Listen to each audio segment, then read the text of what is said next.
Hi all, welcome to X and Y class 5 YouTube channel. അപ്പോൾ നിങ്ങൾ class 5 കുട്ടികളായിരിക്കും. നിങ്ങൾ എക്സാമൊക്കെ ഏകദേശം കഴിഞ്ഞ് അടുത്ത വർഷം എന്ത് ചെയ്യണം, അല്ലെങ്കിൽ വെക്കേഷൻ എങ്ങനെ അടിപൊളിയാക്കണം എന്നൊക്കെ ചിന്തിച്ചിരിക്കുകയായിരിക്കും. അപ്പോൾ നിങ്ങൾക്ക് കുറച്ച് കാര്യങ്ങളാണ്, അതായത് നമ്മൾ ഇനി 6th ക്ലാസ്സിൽ നിങ്ങൾ പഠിക്കാൻ പോവുകയാണ്. സോ 6th ക്ലാസ്സിൽ നിങ്ങൾക്ക് എഴുതാൻ പറ്റുന്ന ഡിഫറെൻ്റ് ആയുള്ള കോമ്പറ്റേറ്റീവ് എക്സാംസ് ഏതൊക്കെയാണ്, അതെങ്ങനെയാണ് നമുക്ക് അപ്ലൈ ചെയ്യാൻ പറ്റുക, അങ്ങനെയുള്ള ഡിഫറെൻറ്റ് കാര്യങ്ങളാണ് നമ്മൾ പറയാൻ പോകുന്നത്. സോ ഈ ഒരു കാര്യം എന്ത് ചെയ്യുക, നിങ്ങൾ ജസ്റ്റ് ഒന്ന് ശ്രദ്ധിച്ചിരിക്കുക. നിങ്ങൾ ഓൾറെഡി നിങ്ങൾ വെക്കേഷനിലുള്ള പ്ലാനിലൊക്കെ ആയിരിക്കും. സോ ഈ ഒരു കാര്യം എന്ത് ചെയ്യുക, നിങ്ങൾ ജസ്റ്റ് ഒന്ന് നോക്കുക. സോ നമുക്ക് എന്ത് ചെയ്യാം, ഡിഫറെൻ്റ് ആയിട്ടുള്ള കോമ്പറ്റേറ്റീവ് എക്സാംസ് ക്ലാസ് 6ൽ നിങ്ങൾക്ക് എഴുതാൻ പറ്റുന്ന കാര്യങ്ങളാണ് നമ്മൾ നോക്കുന്നത്. അതേപോലെ തന്നെ നിങ്ങൾ എന്തുകൊണ്ടാണ് ചെറിയ ക്ലാസ് മുതൽ തന്നെ ഡിഫറെൻ്റ് ആയിട്ടുള്ള കോമ്പറ്റേറ്റീവ് എക്സാംസ് എഴുതണം എന്നുള്ള അതിൻ്റെ ഇമ്പോർട്ടൻസ് കൂടി എന്ത് ചെയ്യാം ഞാൻ പറഞ്ഞുതരാം. സോ നമുക്ക് എന്ത് ചെയ്യാം, നമുക്ക് ഫസ്റ്റ് വൺ നോക്കാം. സോ എന്തിനാണ് നമ്മൾ ക്ലാസ് 6ൽ തന്നെ നമ്മൾ ഈ കാര്യങ്ങളെല്ലാം സ്റ്റാർട്ട് ചെയ്യുന്നത് എന്ന് നിങ്ങൾ ശ്രദ്ധിച്ചിട്ടുണ്ടോ, അല്ലെങ്കിൽ ചിന്തിച്ചിട്ടുണ്ടോ? നിങ്ങൾ ഇപ്പം തന്നെ എന്തിനാണ് ഈ ചെറിയ ക്ലാസ് മുതൽ തന്നെ നമ്മളിപ്പം തന്നെ പഠിച്ചു കൊടുക്കണത്? ആ ഒരു കാര്യം നിങ്ങൾക്ക് എപ്പോഴും ഉണ്ടാവും അല്ലേ? എന്തുകൊണ്ടാണെന്നുള്ളത് നമുക്ക് നോക്കാം. അതായത് നമ്മൾ എപ്പോഴും നമ്മൾ ഡിഫറെൻ്റ് ആയിട്ടുള്ള കോമ്പറ്റേറ്റീവ് എക്സാംസ്, അതായത് നമ്മൾ ഡിഫറെൻ്റ് ആയിട്ടുള്ള പ്ലാൻസ് ആയിരിക്കും നമുക്ക് ഉണ്ടാവുക. അപ്പോൾ അതിനനുസരിച്ച് നമ്മൾ പോവുകയായിരിക്കും. അപ്പോൾ നമുക്കൊരു സ്ട്രോങ് ഫൗണ്ടേഷൻ നിർബന്ധമാണ്. അതായത് നമ്മൾ ചെറിയ ക്ലാസ്സിൽ പഠിച്ച കാര്യങ്ങളുടെ ഒരു അല്ലെങ്കിൽ ഒരു കുറച്ചുകൂടി അഡ്വാൻസ് ലെവലിലേക്കായിരിക്കും നമ്മൾ വലിയ ക്ലാസ്സിൽ എത്തുന്ന സമയത്ത് പഠിക്കുന്നുണ്ടാവുക. അപ്പോൾ നമ്മൾ ചെറിയ ക്ലാസ്സിൽ പഠിച്ചിട്ടില്ലെങ്കിലോ അപ്പോൾ നമ്മൾ വലിയ ക്ലാസ്സിൽ എത്തുമ്പോൾ നമ്മൾ ബുദ്ധിമുട്ടും അല്ലേ? സോ ആ ഒരു കാര്യമാണ് നമ്മൾ ഏറ്റവും ഇമ്പോർട്ടൻ്റ് ആയിട്ട് ശ്രദ്ധിക്കേണ്ടത്. നമ്മൾ സ്ട്രോങ് ഫൗണ്ടേഷൻ ബിൽഡ് ചെയ്യാൻ വേണ്ടിയിട്ടാണ് എന്ത് ചെയ്യുന്നത്, ചെറിയ ക്ലാസ്സിൽ തന്നെ പല കാര്യങ്ങളും എന്ത് ചെയ്യുന്നത്, പഠിച്ചുകൊണ്ട് പോകുന്നത്. സോ നമ്മൾ deeper understanding maths, science concepts, അതുപോലെ തന്നെ ഡിഫറെൻ്റ് ആയ സോഷ്യൽ പോലെയുള്ള ടോപ്പിക്സ് ഒക്കെ നമ്മൾ എന്തിനാണ് ചെറിയ ക്ലാസ്സിൽ തന്നെ പഠിക്കുന്നത്? നമ്മൾ ഇതൊക്കെ പഠിച്ചു കഴിഞ്ഞാലാണ് നമുക്ക് വലിയ വലിയ ക്ലാസ്സിൽ എത്തുന്ന സമയത്ത് വലിയ എക്സാംസ്, JEE, NEET ആവട്ടെ, CUET ആവട്ടെ, UPSC ആവട്ടെ, ഇങ്ങനെയുള്ള ഡിഫറെൻ്റ് ആയിട്ടുള്ള എക്സാംസ്, PSC പോലെയുള്ള എക്സാംസിനൊക്കെ വരുന്ന സമയത്ത് നമ്മൾ ഈ ഒരു അഡ്വാൻസ് ലെവലിലുള്ള കാര്യങ്ങൾ മാത്രമായിരിക്കും നമ്മൾ ഫോക്കസ്ഡ് ആയിരിക്കുക. ഈ അഡ്വാൻസ് ലെവൽ നമ്മൾ മനസ്സിലാക്കണമെങ്കിൽ നമുക്ക് ബേസിക് ലെവലും കൂടി എന്ത് ചെയ്യണം, അറിഞ്ഞിരിക്കണം. അപ്പോൾ നമ്മൾ എന്ത് ചെയ്യണം, സ്ട്രോങ് ഫൗണ്ടേഷൻ എന്തായാലും നമുക്ക് നിർബന്ധമാണ്. അതുപോലെ തന്നെ നമുക്ക് അനലിറ്റിക്കൽ തിങ്കിങ്, അതായത് നമ്മൾ ഒരു കാര്യങ്ങൾ മെമ്മറൈസ് ചെയ്യാൻ, അതായത് നമുക്ക് പല കാര്യങ്ങളും നമുക്ക് കാണാപ്പാഠം പഠിക്കാൻ പറ്റും അല്ലേ? റോട്ട് ലേണിംഗ് നമ്മൾ ഈസിയാണ്. നമ്മൾ പല കാര്യങ്ങളും നമ്മൾ കാണാപ്പാഠം പഠിച്ചിട്ടായിരിക്കും നമ്മൾ എക്സാംസിനൊക്കെ എഴുതുന്നുണ്ടാവും. പക്ഷേ വലിയ ക്ലാസ്സിൽ എത്തുന്ന സമയത്ത് അതെന്തല്ല, ഒരു നല്ലൊരു വേ ഓഫ് മെത്തേഡല്ല നമ്മൾ അവർ ചെയ്യുന്നത്. സോ നമ്മൾ ആ ഒരു ടൈമിൽ നമ്മൾ എന്താ ചെയ്യേണ്ടത്, നമ്മൾ മെമ്മറൈസ് ചെയ്തിട്ട് ചെയ്യുന്നതിനെക്കാട്ടും നല്ലത് നമ്മൾ കോൺസെപ്റ്റ് എന്ത് ചെയ്യുക, മനസ്സിലാക്കിയിട്ട് നമ്മൾ എന്ത് ചെയ്യുക, സോൾവ് ചെയ്യാൻ ശ്രമിക്കുക. അതുപോലെ ലോജിക്കൽ പ്രോബ്ലംസ് ചെയ്യാൻ ശ്രമിക്കുക. ഇങ്ങനെയുള്ള കാര്യങ്ങളൊക്കെയാണ് എന്ത് ചെയ്യേണ്ടത്, നമ്മൾ ആ ഒരു ടൈമിൽ ചെയ്യേണ്ടി വരാം. അതുപോലെ തന്നെ നമ്മൾ ഫാമിലിയാരിറ്റി വിത്ത് ഫോർമാറ്റ്സ്, അതായത് നമ്മൾ കിഡ്സ്, ചെറിയ കുട്ടികളായിരിക്കും നിങ്ങൾ. അപ്പോൾ വലിയ ക്ലാസ്സിൽ എത്തുന്ന സമയത്ത് OMR ഷീറ്റിലുള്ള എക്സാംസ് ഉണ്ടാവും. അതുപോലെ തന്നെ വലിയ എക്സാംസ് ഉണ്ടാവും. ഈ എക്സാംസ് ഒക്കെ വരുന്ന സമയത്ത് നിങ്ങൾക്ക് എന്തായിരിക്കും, നിങ്ങൾക്ക് ഈ ഒരു എക്സാംസ് ഒക്കെ OMR പോലെയുള്ള അതുപോലെ തന്നെ മൾട്ടിപ്പിൾ ചോയ്സ് ക്വസ്റ്റ്യൻസ് ആയിരിക്കും ഉണ്ടാവുക. അപ്പോൾ നിങ്ങൾ ഈ ചെറിയ ക്ലാസ് മുതലേ അത് പഠിച്ചിട്ടുണ്ടെങ്കിൽ നിങ്ങൾക്ക് കുറച്ചുകൂടി എന്തായിരിക്കും, ഈസിയർ ആയിരിക്കും അല്ലേ? ആ ഒരു ടൈം ആകുമ്പോൾ നിങ്ങൾക്ക് കുറച്ചുകൂടി ഈസിയർ ആയിട്ട് എന്ത് ചെയ്യാൻ പറ്റും, ഈ എക്സാംസ് ഒക്കെ സോൾവ് ചെയ്യാൻ പറ്റും, പ്രോബ്ലംസ് ഒക്കെ സോൾവ് ചെയ്യാൻ പറ്റും. അപ്പോൾ അതാണ് നമ്മൾ എന്ത് ചെയ്യേണ്ടത്, നമ്മൾ ആദ്യം ശ്രദ്ധിക്കേണ്ടത്. അതുപോലെ തന്നെ നമ്മൾ വലിയ ക്ലാസ്സിൽ എത്തുമ്പോൾ ചെറിയ ക്ലാസ്സിൽ തന്നെ നമ്മൾ നല്ല രീതിയിൽ പഠിച്ചിട്ടുണ്ടെങ്കിൽ വലിയ ക്ലാസ്സിൽ എത്തുന്ന സമയത്ത് എന്തായിരിക്കും, നമുക്ക് കുറച്ചുകൂടി ഈസിയർ വേയിൽ എന്തായിരിക്കും, അല്ലെങ്കിൽ ഈസിയസ്റ്റ് ആയിട്ടുള്ള വേയിലൂടെ എന്ത് ചെയ്യാൻ പറ്റും, നമുക്ക് പല കാര്യങ്ങളും എന്ത് ചെയ്യാൻ പറ്റും, പഠിക്കാൻ പറ്റും. ആ കാര്യങ്ങൾ എന്ത് ചെയ്യുക, നിങ്ങൾ ശ്രദ്ധിക്കുക. അതുപോലെ തന്നെ നമുക്ക് 5ാം ക്ലാസ് കഴിഞ്ഞ് ഇനി 6ാം ക്ലാസ്സിൽ എത്തുന്ന സ്റ്റുഡൻസിന് എഴുതാൻ പറ്റുന്ന കുറച്ച് കോമ്പറ്റേറ്റീവ് എക്സാംസ് ആണ് പറയാൻ പോകുന്നത്. അതിൽ ഏറ്റവും ഇമ്പോർട്ടൻ്റ് ആയിട്ടുള്ള എക്സാംസ് ആണ്, ഏറ്റവും ഹയർ ലെവലിൽ വരുന്ന എക്സാമാണ് ഒളിമ്പ്യാഡ്സ് എന്ന് പറയുന്നത്.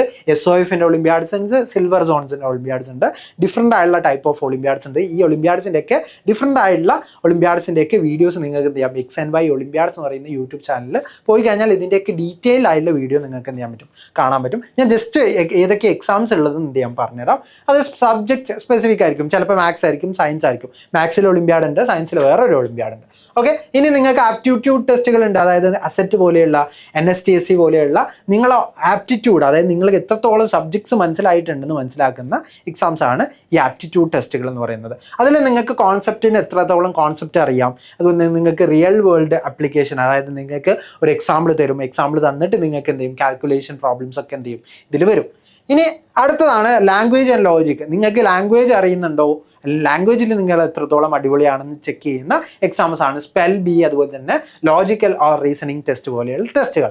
അതിൽ നിങ്ങൾ വൊക്കാബുലറി ബിൽഡിങ്ങും അതുപോലെ തന്നെ നിങ്ങളുടെ ക്രിട്ടിക്കൽ തിങ്കിങ്ങും, നിങ്ങൾ എത്രത്തോളം നിങ്ങൾ തിങ്ക് ചെയ്യുന്നുണ്ട്, ഈ കാര്യങ്ങളാണ് അവിടെ ചെക്ക് ചെയ്യുക. അതുപോലെ തന്നെ നിങ്ങൾ വൊക്കാബുലറി ബിൽഡിംഗ് ആണ് സ്പെൽ ബിയിലൊക്കെ എന്ത് ചെയ്യുക, ചെക്ക് ചെയ്യുക. ഇനി നിങ്ങൾ സ്റ്റേറ്റ് സ്കോളർഷിപ്പ്, അതായത് സ്റ്റേറ്റ് ഗവൺമെൻറ് എന്നെ കണ്ടക്ട് ചെയ്യുന്ന എക്സാംസ് ഉണ്ട്, USS അല്ലെങ്കിൽ ഇപ്പോൾ CM Kids UP എന്നാണ് അത് എക്സാമിൻ്റെ പേര്. State level talent search examination ഉണ്ട്, അതായത് മാത്സ് ടാലൻറ്റ് സെർച്ച് എക്സാമിനേഷൻ, അതുപോലെ തന്നെ സയൻസ് ടാലൻറ്റ് സെർച്ച് എക്സാമിനേഷൻസ് ഒക്കെ ഉണ്ട്. ഇതൊക്കെ സ്റ്റേറ്റ് ലെവലിൽ നടക്കുന്ന എക്സാംസ് ആണ്. സോ അവിടെ നമ്മൾ ലോക്കൽ കരിക്കുലം മാസ്റ്ററി, അതായത് നമ്മൾ സബ്ജക്ട്സ് അല്ലെങ്കിൽ നമ്മൾ പഠിക്കുന്ന സബ്ജക്ട്സ് എത്രത്തോളം നമുക്കറിയാം അതാണ് അവിടെ ചെക്ക് ചെയ്യുക. അതുപോലെ തന്നെ നമ്മൾ ജനറൽ നോളജ്, GK, അതൊക്കെയാണ് അവിടെ ചെക്ക് ചെയ്യുക. അപ്പോൾ ഈ കാര്യങ്ങളാണ് നമ്മൾക്ക് എഴുതാൻ പറ്റുന്ന ഡിഫറെൻ്റ് ആയിട്ടുള്ള എക്സാംസ് എന്ന് പറയുന്നത്. ഈ എക്സാംസിനൊക്കെ നമ്മൾ ചെറിയ ക്ലാസ് മുതൽ പഠിച്ചാൽ മാത്രമായിരിക്കും എന്ത് ചെയ്യുക, നമുക്ക് വലിയ ക്ലാസ്സിൽ എത്തുന്ന സമയത്ത് കോമ്പറ്റീറ്റീവ് എക്സാംസ് എഴുതുന്ന, അതായത് JE ആവട്ടെ, NEET ആവട്ടെ, ഡിഫറെൻ്റ് ആയിട്ടുള്ള എക്സാംസ് ആവട്ടെ, CUET ആവട്ടെ, എല്ലാ എക്സാംസും നമുക്ക് ക്വാളിഫൈ ചെയ്യണമെന്നുണ്ടെങ്കിൽ നമ്മൾ ചെറിയ ക്ലാസ്സിൽ എന്ത് ചെയ്യണം, ഇങ്ങനെയുള്ള എക്സാംസ് പ്രാക്ടീസ് ചെയ്യണം. അതുകൊണ്ടാണ് നമ്മൾ ഇത്രത്തോളം ഈ ഒരു എക്സാംസ്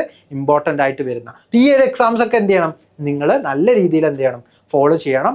ക്ലാസ് 6 എന്ത് ചെയ്യണം, ഫോളോ ചെയ്യണം. അപ്പോൾ അതിനായിട്ട് എന്ത് ചെയ്യണം, നിങ്ങൾക്ക് ബെറ്റർ ആയിട്ടുള്ള ഒരു ഫൗണ്ടേഷൻ നിർബന്ധമല്ലേ. നമ്മൾ നേരത്തെ പറഞ്ഞു ഒരു ബെറ്റർ ആയിട്ടുള്ള ഒരു ഫൗണ്ടേഷൻ ഉണ്ടെങ്കിൽ മാത്രമായിരിക്കും നമുക്ക് ഇങ്ങനെയുള്ള എക്സാംസ് ഒക്കെ നല്ല രീതിയിൽ സ്കോർ ചെയ്യാൻ പറ്റുക. അപ്പോൾ നല്ലൊരു ബെറ്റർ ഫൗണ്ടേഷനാണ് നിങ്ങൾ ചിന്തിക്കുന്നുണ്ടെങ്കിൽ നമ്മൾ XNY ഒരുക്കുന്ന ബെറ്റർ ആയിട്ടുള്ള ഒരു ഫൗണ്ടേഷൻ ഉണ്ട്. അതായത് നമ്മൾ എക്സ്ക്ലൂസീവായിട്ട് ക്ലാസ് 6 മുതൽ ക്ലാസ് 10 വരെയുള്ള സ്റ്റുഡൻസിന് വേണ്ടി ഒരുക്കിയിട്ടുള്ള ഒരു എക്സ്ക്ലൂസീവായിട്ടുള്ള ഫൗണ്ടേഷനാണ് നമ്മൾ XNY JE or NEET foundation. അപ്പോൾ ഈ ഒരു XNYയുടെ ഈ ഒരു ഫൗണ്ടേഷൻ്റെ പാർട്ടാവാൻ നിങ്ങൾ ആഗ്രഹിക്കുന്നുണ്ടെങ്കിൽ തീർച്ചയായിട്ടും താഴെ ഡിസ്ക്രിപ്ഷൻ ബോക്സിലുള്ള ലിങ്ക് യൂസ് ചെയ്തിട്ട് നിങ്ങൾക്ക് എന്ത് ചെയ്യാൻ പറ്റും, അതിൻ്റെ ആവാവുന്നതാണ്. അതുപോലെ തന്നെ നിങ്ങളുടെ സിബ്ലിങ്സ് ഉണ്ടാവും, സിബ്ലിങ്സിനൊക്കെ എന്ത് ചെയ്യുക, ഈ ഒരു XNY ഫൗണ്ടേഷനെ കുറിച്ച് എന്ത് ചെയ്യുക, നിങ്ങൾ പറഞ്ഞു കൊടുക്കുക. നിങ്ങളുടെ ചേട്ടനോ ചേച്ചിയോ ഒക്കെ ഉണ്ടെങ്കിൽ എന്ത് ചെയ്യുക, നിങ്ങൾ പറഞ്ഞു കൊടുക്കുക. അതുപോലെ തന്നെ നിങ്ങൾ എന്ത് ചെയ്യുക, ഇങ്ങനെയുള്ള എക്സാംസ് എന്ത് ചെയ്യുക, ഫോളോ ചെയ്യുക. ഇങ്ങനെയുള്ള എക്സാംസ് എന്ത് ചെയ്യണം, കൃത്യമായിട്ട് എഴുതാൻ ശ്രമിക്കണം. അതുപോലെ തന്നെ നമ്മൾ ക്ലാസ് 6 മുതലേ നമ്മൾ സ്റ്റാർട്ട് ചെയ്താലായിരിക്കും നമ്മൾ പല സ്റ്റേറ്റ്സിലുള്ള സ്റ്റുഡൻസും എന്താണ് ചെറിയ ക്ലാസ് മുതൽ തന്നെ അവർ പഠിച്ചിട്ടാണ് വലിയ വലിയ എക്സാംസിലൊക്കെ റാങ്ക് 1 ഒക്കെ അവർ വരുന്നത്. അപ്പോൾ ആ ഒരു രീതിയിൽ എന്ത് ചെയ്യണം, നമ്മളും പോകണം. ഓക്കെ, സോ ആ ഒരു രീതിയിൽ എന്ത് ചെയ്യണം, നിങ്ങളെല്ലാവരും ഫോക്കസ് ചെയ്യാൻ ശ്രമിക്കണം. സോ നമുക്ക് എന്ത് ചെയ്യാം, അങ്ങനെയുള്ള കാര്യങ്ങളൊക്കെ എത്താൻ പറ്റട്ടെ എന്ന് ആശംസിക്കുന്നു. അതുപോലെ തന്നെ നമ്മുടെ ടാർഗറ്റ് എന്ന് പറയുന്നത് വലിയൊരു ടാർഗറ്റാണ്. അപ്പോൾ നമ്മൾ എന്ത് ചെയ്യണം, നമ്മുടെ പ്രിപ്പറേഷൻ സ്ട്രാറ്റജിയും കറക്റ്റ് ആയിട്ടുള്ള പ്രോപ്പർ ആയിട്ടുള്ള രീതിയിലായിരിക്കണം. അതിന് നമ്മൾ എന്ത് ചെയ്യണം, കോൺസെപ്റ്റ് അറിയണം. കോൺസെപ്റ്റ് നമ്മൾ എന്ത് ചെയ്യണം, നല്ല രീതിയിൽ അറിയണം. അതുപോലെ തന്നെ നമ്മൾ എങ്ങനെയാണ് ഓരോ പ്രോസസ്സ് നടക്കുന്നത് എന്ത് ചെയ്യണം, കൃത്യമായിട്ട് അറിയണം. അതേപോലെ തന്നെ നമ്മൾ ഡിഫറെൻ്റ് ആയിട്ടുള്ള പ്രോസസ്സുകൾ എന്ത് ചെയ്യുക, ഗെയിമിഫൈ ചെയ്യാൻ ശ്രമിക്കുക. അതായത് നമ്മൾ പസിൽസിൽ എൻഗേജ് ആവുക. നമ്മൾ ഇപ്പോൾ XNY ഫൗണ്ടേഷനിൽ തന്നെ ഡിഫറെൻ്റ് ആയിട്ടുള്ള ഫെറ്റ് സിമുലേഷൻസ് ഉണ്ട്, ജിയോജിബ്ര, ഇങ്ങനെയുള്ള കാര്യങ്ങളൊക്കെ യൂസ് ചെയ്തിട്ടാണ് നമ്മൾ പല കോൺസെപ്റ്റുകളും എന്ത് ചെയ്യുന്നത്, പഠിക്കുന്നത്. അപ്പോൾ നമ്മൾ ഗെയിം വെച്ച് പഠിക്കുമ്പോൾ നമുക്ക് കുറച്ചുകൂടി എന്ത് ചെയ്യും, നമുക്ക് നല്ല രീതിയിൽ എന്ത് ചെയ്യാൻ പറ്റും, പഠിക്കാൻ പറ്റും. അപ്പോൾ ആ ഒരു ഗെയിമിഫൈ ദ പ്രോസസ്സ് എന്ന് പറയുന്ന കാര്യം എന്താണ്, നമ്മുടെ പ്രിപ്പറേഷൻ സ്ട്രാറ്റജിയിൽ ഏറ്റവും ഇമ്പോർട്ടൻ്റ് ആണ്. അതുപോലെ തന്നെ നമ്മൾ ഒരു 1 to 2 hours വീക്കിലി എന്ത് ചെയ്യണം, നമ്മൾ നന്നായിട്ട് എന്ത് ചെയ്യണം, ഡിഫറെൻ്റ് ആയിട്ടുള്ള കോമ്പറ്റീറ്റീവ് എക്സാംസിലുള്ള പാറ്റേൺസിലുള്ള ക്വസ്റ്റ്യൻസ് എന്ത് ചെയ്യണം, നമ്മൾ ട്രൈ ഔട്ട് ചെയ്യാൻ ശ്രമിക്കണം. അതിന് നമ്മൾ എന്ത് ചെയ്യേണ്ട, നമ്മൾ ഓരോ വീക്കിലി നമുക്ക് എന്തുണ്ട്, എക്സാംസ് ഉണ്ട്. 1 to 1 hour അല്ലെങ്കിൽ ½ an hour ഒക്കെ ഉള്ള എക്സാംസ് വീക്കിലി നമുക്കുണ്ട്.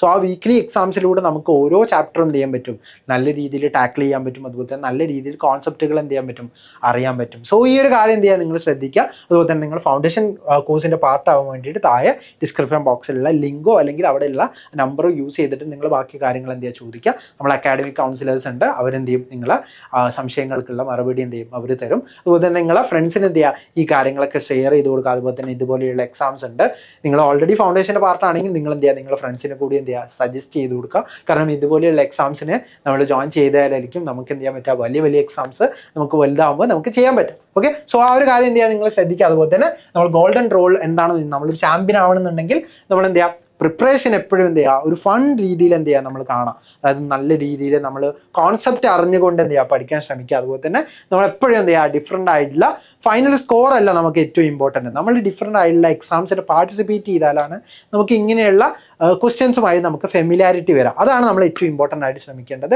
അതുപോലെ തന്നെ നമ്മൾ ഈ ഒരു എക്സാം ഫിയർ എന്ന് പറയുന്ന ഒരു കാര്യമുണ്ട് അല്ലേ. അപ്പോൾ നമ്മൾ ഒരുപാട് എക്സാംസ് എഴുതുന്ന സമയത്ത് നമുക്ക് എക്സാമിനോടുള്ള പേടി എന്ത് ചെയ്യും, നമുക്ക് മാറി കിട്ടും. അതൊക്കെ നമ്മൾ ഫൗണ്ടേഷൻ ത്രൂ എന്ത് ചെയ്യാൻ പറ്റും, നമുക്ക് മാറ്റിയെടുക്കാൻ പറ്റും. അപ്പോൾ ആ ഒരു കാര്യം നിങ്ങൾ എന്ത് ചെയ്യുക, ശ്രദ്ധിക്കുക. അതുപോലെ തന്നെ നമ്മൾ ഫ്യൂച്ചറിൽ ഒരുപാട് ഡിഫറെൻ്റ് ആയിട്ടുള്ള ആളുകൾക്ക് ചിലപ്പോൾ ഡോക്ടർ ആവാം, ചിലപ്പം എഞ്ചിനീയർ ആവാം, ചിലപ്പോൾ ടീച്ചേഴ്സ് ആവാനായിരിക്കും, ചിലപ്പോൾ സയൻറ്റിസ്റ്റ് ആവാനായിരിക്കും, ചിലപ്പോൾ വേറെ ഏതെങ്കിലും IAS ഒക്കെ ആവാനായിരിക്കും പല ആളുകൾക്കും ആഗ്രഹം ഉണ്ടാവാം. ഈ ആഗ്രഹങ്ങൾക്കനുസരിച്ച് നമ്മൾ ആ ഒരു ഗോൾ അച്ചീവ് ചെയ്യാൻ എന്തുണ്ട്, നമ്മൾ ഫൗണ്ടേഷൻ എന്തായാലും നിങ്ങൾക്ക് ഉപകരിക്കും. അപ്പം ഈ ഒരു ഫൗണ്ടേഷൻ്റെ പാർട്ടാവാൻ താഴെ എന്ത് ചെയ്യുക, ഡിസ്ക്രിപ്ഷൻ ബോക്സ് യൂസ് ചെയ്യുക. അതുപോലെ തന്നെ നമ്മളെ കമ്മ്യൂണിറ്റി, അതായത് 6ാം ക്ലാസ്സിലേക്കാണ് നിങ്ങൾ പോകുന്നത്. സോ 6ാം ക്ലാസ്സിൽ നിങ്ങൾക്ക് ഏതൊക്കെ എക്സാംസ് എഴുതാൻ പറ്റും, അതുപോലെ തന്നെ നിങ്ങൾക്ക് ഏതൊക്കെ എക്സാംസ് വരുന്നുണ്ട്, അതിനൊക്കെ കുറിച്ചുള്ള ഡീറ്റെയിൽ ആയിട്ടുള്ള കാര്യങ്ങൾ നമ്മൾ അറിയിക്കുന്നത് നമ്മൾ കമ്മ്യൂണിറ്റി ത്രൂ ആയിരിക്കും. അപ്പോൾ നമ്മൾ വാട്സപ്പ് കമ്മ്യൂണിറ്റിയിൽ ജോയിൻ ചെയ്തില്ലെങ്കിൽ ഡിസ്ക്രിപ്ഷൻ ബോക്സിൽ അല്ലെങ്കിൽ ഫസ്റ്റ് ലിങ്ക് ആയിട്ട് കമൻറ്റ് ചെയ്തിട്ടോ നിങ്ങൾ, അല്ലെങ്കിൽ ഫസ്റ്റ് കമൻ്റ് ആയിട്ട് പിൻഡ് ആയിട്ടോ നിങ്ങൾക്ക് കാണാൻ പറ്റും. അതിലൊരു ലിങ്ക് ഉണ്ടാവും. അല്ലെങ്കിൽ ജസ്റ്റ് ഒന്ന് നിങ്ങൾക്ക് രജിസ്റ്റർ ചെയ്ത് കഴിഞ്ഞാൽ നിങ്ങൾക്ക് എന്ത് ചെയ്യാൻ പറ്റും, വാട്സപ്പ് കമ്മ്യൂണിറ്റി കൂടി